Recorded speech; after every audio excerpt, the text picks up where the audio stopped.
stood out to me. Like I said, happiness. What's up, bitches? Welcome to the Listen Bitch podcast with your host, Brandon Lynette. If you are one of my 5 a.m.ers, that's when I release the podcast Monday through Friday. You're going to realize that this is the third day in a row that I have fucked up. And it's all right, bitches. I'm going to tell you I'm super distracted. I'm just going to be honest. We're in a transition. We made some changes and I'm feeling the effect of those changes. My family's feeling the effect of those changes. And distraction. That's the key word of the week for me. And I totally forgot about the podcast once again. And I woke up this morning and I was like, oh shit. But I had some mastermind calls to be on and all the things. So I'm here. I'm here now. I mean, I'm on Eastern time and it's 9 o'clock. So I think, probably a lot of you bitches are still sleeping, but that's okay. I like to be consistent. I like to show up when I say I'm going to show up. And I'm going to work on that. There is always room for improvement, and that's what we're going to work on. So, it is Monday. We are not going to talk about microdosing, even though I am excited because I just dropped a dose. I just took a microdose for the first time in a week or two. I've definitely been doing it less just because I was sick for like a month, and then just other things. And sometimes I feel like I am self-destructive, so I kind of avoid it because maybe I like the chaos in my life. I don't know. But I am back. I'm back, and the world has slowed on its axis just to serve me. It happens like that. So, um, what I have a question for you. Why do you think that people always seek to improve? And I am one of these people, okay? I don't know how many of us there are out there, but I got this question not last week whenever I asked you guys for topics.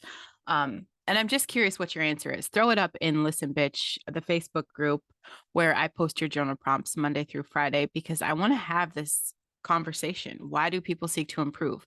I feel like the answer is because we know there's something improved out there.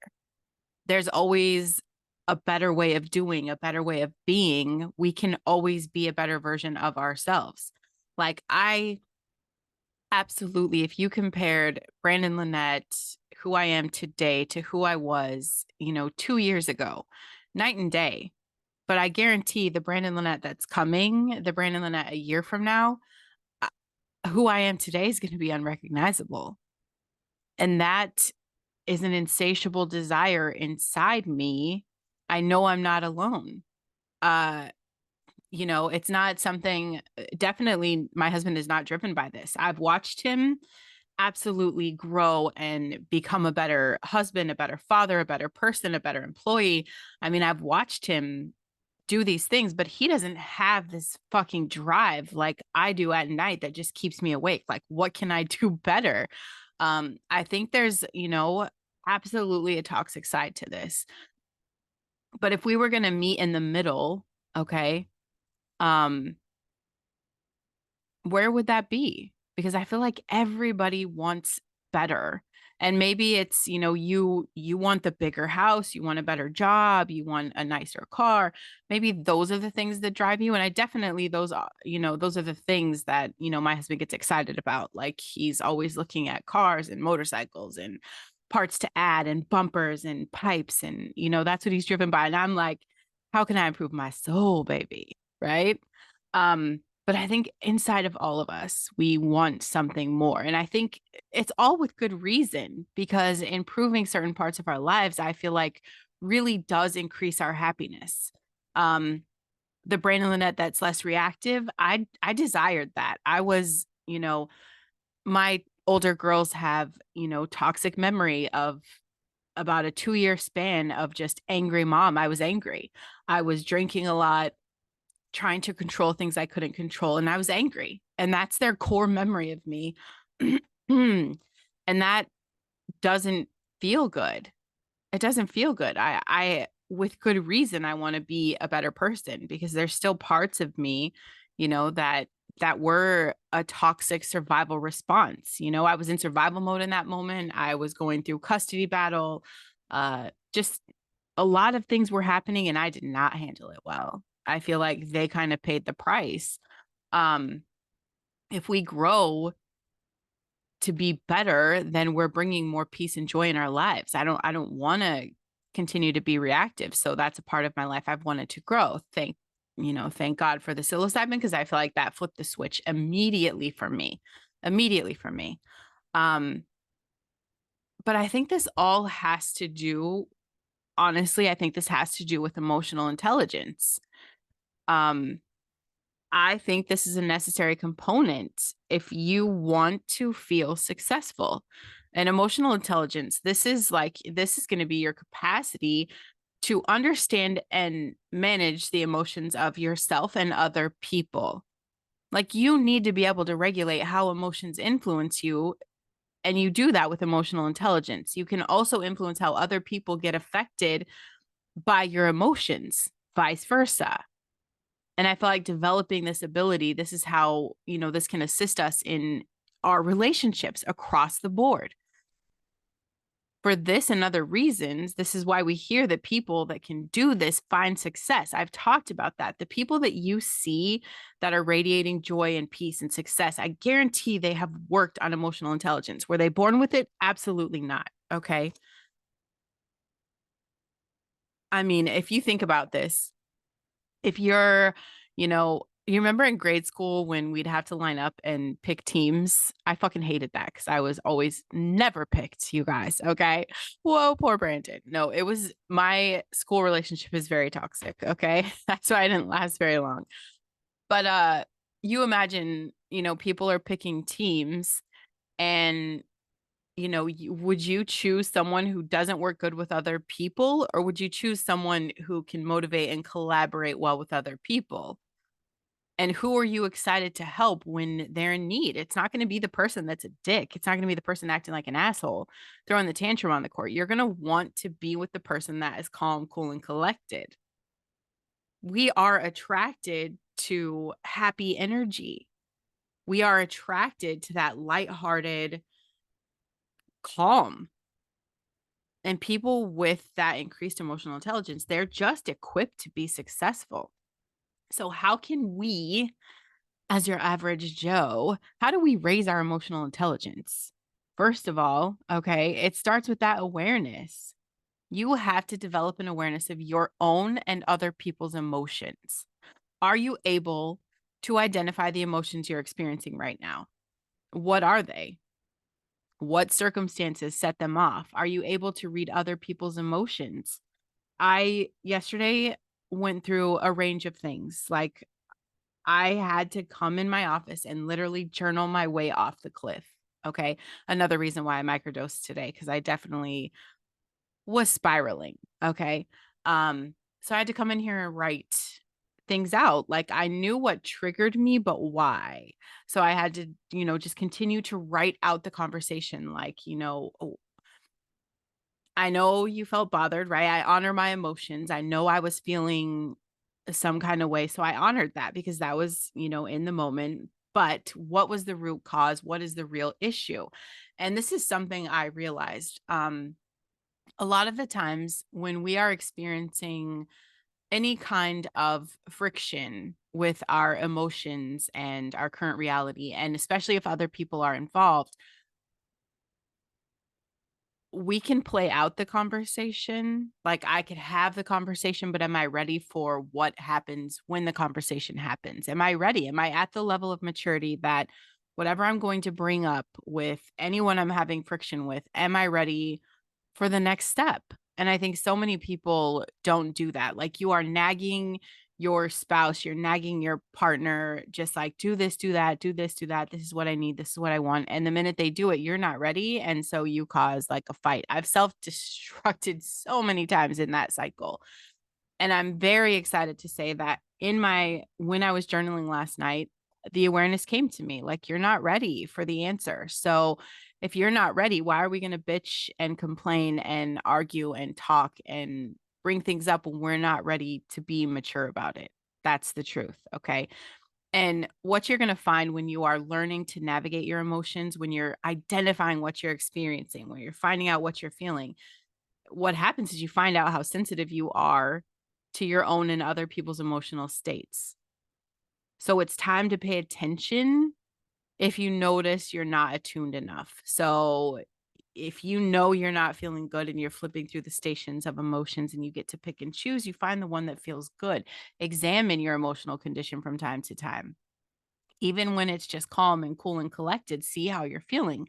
I, my emotions are in my awareness today because I, didn't feel good yesterday. And then, questioning myself, questioning my decisions, uh, just that self-doubt creeps in, all of those things. So I did a body scan today where I sat down and I'm like, okay, how are you feeling? I did this mastermind call. I signed on with this new company, you guys. And I'm very excited. It's not MLM and nothing against that because I still have my toes in the water. Okay. Cause it's a great financial opportunity. But I'm getting 80% commission in this business, and that's for life. And I don't think I could really top that at the moment. So I'm very excited. So I'm on a mastermind call with these business owners, and I'm feeling great. And I do this emotional scan, like to see where am I feeling this? Like this feels good. And what is it that I'm feeling? It's the hope, right? I beat myself up all day yesterday. I brought out the self-doubt. I was like, bitch, what if? And I tell you guys all the time, it's human to say, what if it doesn't work out? That's human. It's a natural response. It's what happens. Okay. But I also really try to bring into my awareness, what if it does? And both of those can be just as scary. So today, thinking about that, what if it does work out and feeling that? It was fun. It was fun to see that potential, to tap into who I'm going to be a year from now. That's a gift, and it's emotional maturity when you can start to, tap into the moments and feel that, so I can tune to that feeling. If maybe something happens, I'm not feeling so great, I know exactly what station I wanna be on because I felt it this morning. I brought it into my awareness and I had the conversation to connect my heart and my brain so that they're, in alignment. Um, but it's also a matter of recognizing other people's feelings. Pay attention to what they try to say. Do words always match what we mean? No, especially men. I know you struggle because sometimes we say it's okay. And what we mean by that is if you do it, I will kill you. Yeah, I don't know.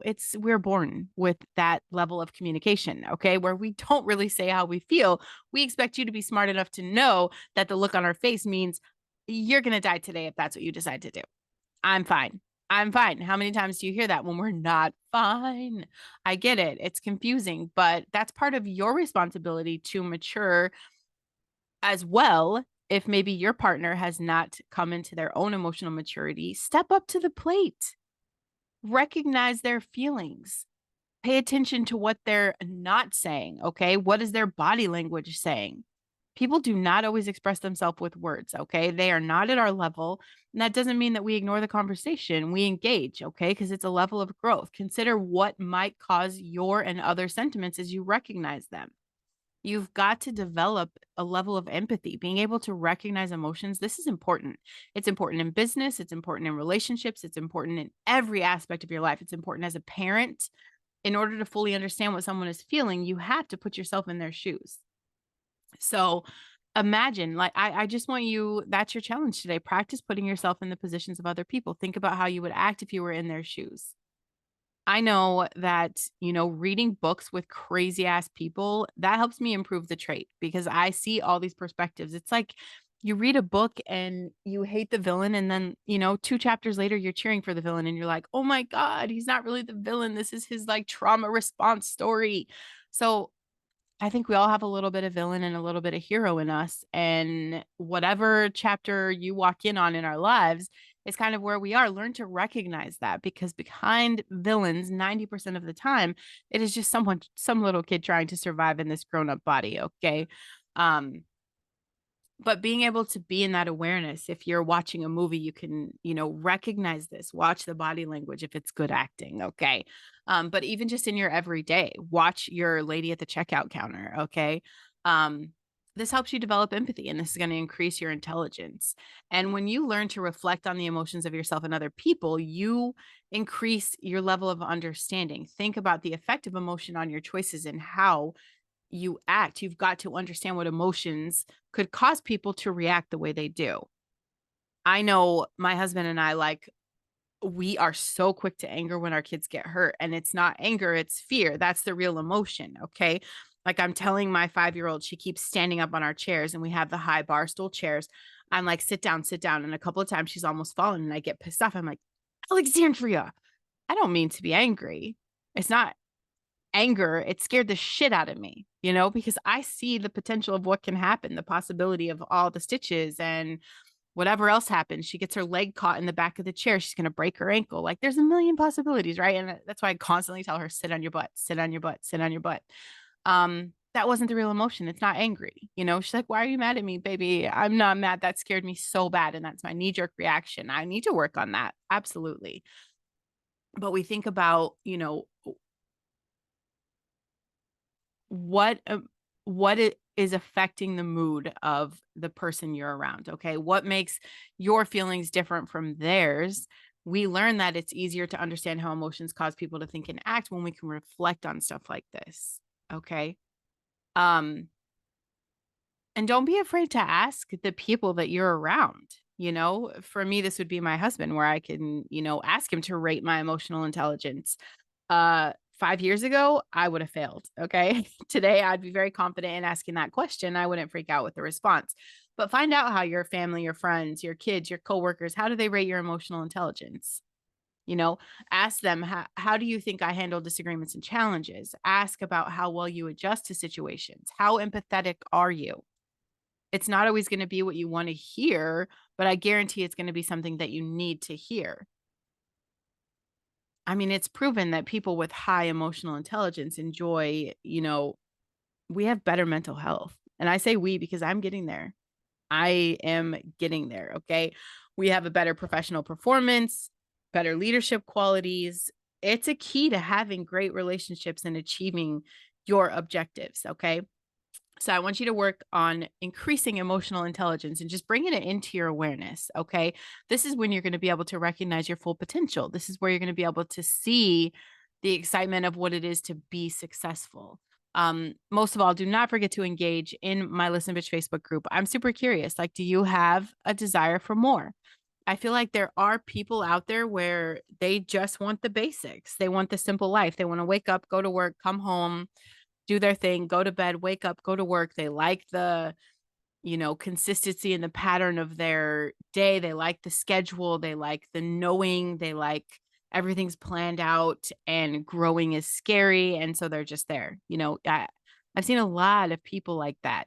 What makes us different? Because I don't think that anyone attracted to this podcast is good with half-assing their life. And if you are, I mean, it's just self-torture. I don't understand why you would want to hear me talk about all this shit if you're not going to do something about it, right? I feel like that would just put pressure and weight on me every day, because I would be like, oh, this person keeps talking about my potential, but I'm happy where I'm at.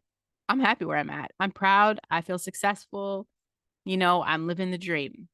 Living the dream. That's it. I mean, if you have nowhere to grow, like, what does that look like for you? What does that look like for you? If you have no dreams, no desires, I want to learn to understand. I want to learn to understand in a way that I'm not, feeling judgmental, because there's a part of me that's like, oh, how is that enough? It may be enough for you. It's definitely not for me, but we could both coexist in the world. So I'm just curious. I want to have the conversation. If you guys have any topic ideas, make sure you hit me up at brandonlynette.com, send an email. Something happened with email. Okay. A lot of you guys are waiting for messages for me last week. So Aweber sucks balls. If you ever have a chance to get an email, whatever, if you're going to build a list, okay, fuck Aweber. I am struggling right now.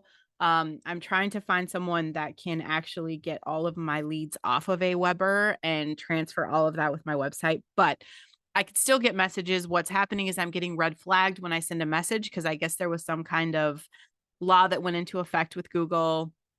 I don't know. It's a big fucking mess. Okay. But I'm here for it. We're going to figure it out. Everything's figure outable. Until then, if you have an issue sending me a message, just hit me up on Facebook or yeah, probably Facebook. Bitch, I never check my Instagram messages. Honestly, I just don't. I'll be honest. If you have my number, text me. That's fine. I want to hear topics. If you have questions, if you guys are ready to start your microdose journey, hit me up. Next Monday, there would be a shipment going out. So definitely hit me up if you want to start your 3 months of microdosing. Okay. That does come with coaching instructions. I print out a nice little sheet for you.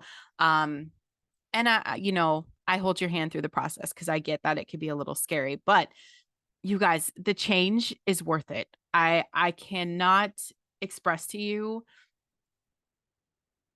how effective this is in just getting your shit together, really, really, to get off of the Ferris wheel. If you're tired of reacting in every situation and regretting how you react, if you're just this reactive person, if you're tired of feeling depressed, if you feel like you just can't do the next right thing, what do you have to lose? What do you have to lose? I guarantee you've wasted your money on dumber shit. Okay. This is going to be an investment in you, an investment in your future, in your present moment, in your mental health, in your physical health. It's a great investment. So hit me up if you're open to that. And then make sure you've got my books from onceuponatimebitches.com. Follow me on TikTok because I've got content there I don't put anywhere else. And if you're curious about my new business, make sure you're following me on Facebook. I'll do a live announcement. I think I'm going to stream it to YouTube and TikTok as well live because I'm not afraid of YouTube anymore. Look at this girl has her big girl pants on. Fuck yes. Let's crush this week, bitch. I want you to look at other people, watch them today, see what they're saying that they're not using words to say. Okay? Do that. Do it. You're going to thank me for it later. Love you, bitches.